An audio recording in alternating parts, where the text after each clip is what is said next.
Dharmasthala police ಠಾಣಾ ವ್ಯಾಪ್ತಿಯಲ್ಲಿ ಈ ಹಿಂದೆ ನಡೆದ ಅಪರಾಧ ಕೃತ್ಯಗಳಿಗೆ ಸಂಬಂಧಿಸಿ ಹೂತು ಹಾಕಲಾಗಿದೆ ಎನ್ನಲಾದ ಮೃತದೇಹಗಳ ಪತ್ತೆಗೆ ಜಾಗ ಅಗೆಯುವ ಕಾರ್ಯ ಮಂಗಳವಾರ ನಡೆಯಿತು.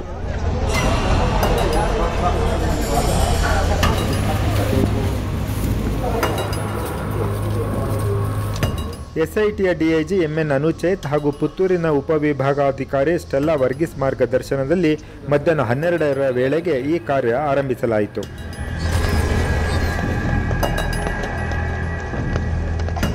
ಸಾಕ್ಷಿ ದೂರುದಾರ ತೋರಿಸಿದ ಮೊದಲ ಜಾಗದಲ್ಲಿ ಉತ್ಖನನ ಕಾರ್ಯ ಆರಂಭವಾಯಿತು. ಸುಮಾರು 12 ಕಾರ್ಮಿಕರ ನೆರವಿನಿಂದ ಜಾಗವನ್ನು ಅಗೆಯಲಾಯಿತು.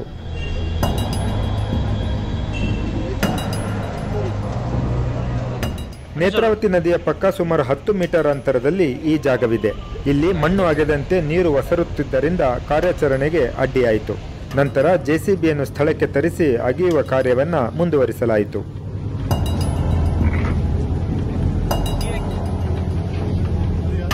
ಈ ನಡುವೆ ಪೊಲೀಸ್ ಶ್ವಾನದ ನೆರವಿನಿಂದ ಸ್ಥಳದಲ್ಲಿ ಪರಿಶೀಲನೆ ನಡೆಸಲಾಯಿತು.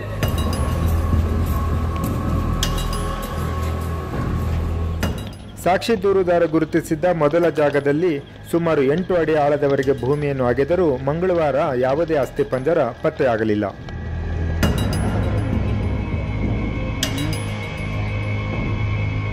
ಸಾಕ್ಷಿ ದೂರುದಾರನಿಗೆ ತೃಪ್ತಿಯಾಗುವವರೆಗೆ ಹಾಗೂ ಇನ್ನು ಅಗೆಯುವ ಅಗತ್ಯವಿಲ್ಲ ಎಂದು ನಮಗೂ ಮನವರಿಕೆ ಆಗುವವರೆಗೆ ಉತ್ಖನನ ಕಾರ್ಯ ಮುಂದುವರಿಸಲಿದ್ದೇವೆ.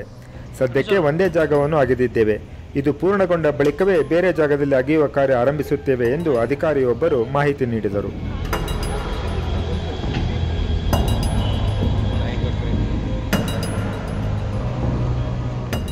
ಇದು ತೀವ್ರ ಕುತೂಹಲ ಮೂಡಿಸಿರುವ ಪ್ರಕರಣವಾಗಿರುವುದರಿಂದ ಅಪಾರ ಸಂಖ್ಯೆಯಲ್ಲಿ ಸಾರ್ವಜನಿಕರು ಸ್ಥಳದಲ್ಲಿ ಸೇರಿದ್ದರು.